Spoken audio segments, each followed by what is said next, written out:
ठीक है, देखो समास की परिभाषा इससे पहले हम लोग पढ़े हैं, और समास के भेद। समास का जो भेद है उसमें पहला भेद अव्ययी भाव समास। देखिए बहुत ही ट्रिकली चीज है अव्ययी भाव समास की पहचान करने का। यहाँ पर मैंने दो जो तरीका बताया है इस समास को पहचान करने का, बहुत इंपॉर्टेंट है। एक बार फिर आपको याद दिला देना चाहता हूँ कि प्रत्यय, उपसर्ग, संधि, समास, इन 4 टॉपिक से आपके ऑब्जेक्टिव में कम से कम 20 नंबर का क्वेश्चन आता है। आपके ऑब्जेक्टिव में प्रत्यय, उपसर्ग, संधि, समास से 20 नंबर का क्वेश्चन आता है।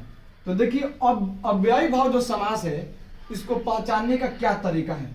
2 तरीका मैंने यहाँ पर लिखा है, यही 2 तरीका अगर आप याद कर लेते हैं तो समास का एकदम सत्यानाश करके आ जाइएगा। शब्द के प्रारंभ में उपसर्ग जुड़ा हो। शब्द के प्रारंभ में, प्रारंभ का मतलब होता है कि शुरुआत में, शब्द जो हो उसके शुरुआत में क्या जुड़ा हो, उपसर्ग जुड़ा हो। ये समास किस समास की पहचान है, अव्ययी भाव समास का।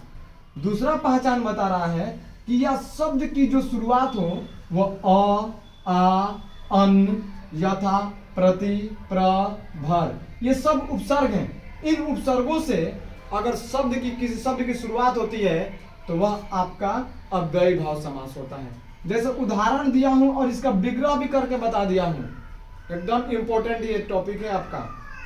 यथा शक्ति, यथा शक्ति यहां किया हूं शक्ति के अनुसार। इसका जो ये किया गया ये समास विग्रह, ये क्या है, समास विग्रह है। तो एकदम गार्दा कर देना है बाबू, ठीक है। आ जन्म, जन्म प्रयत्न, आ जन्म, जन्म प्रयत्न। प्रति वर्ष, हर वर्ष। भर पेट, पेट भर कर। अन जाने, देखिए अनजाने लिखा है, इसका विग्रह किया गया बिना जाने, बिना जाने। तो देखिए ये जो समास विग्रह किया गया है इसी को कहा जाता है कि ये विस्तृत है, और इसको विस्तृत को संक्षिप्त कर देना ही समास कहलाता है। ये परिभाषा में मैंने बताया भी है।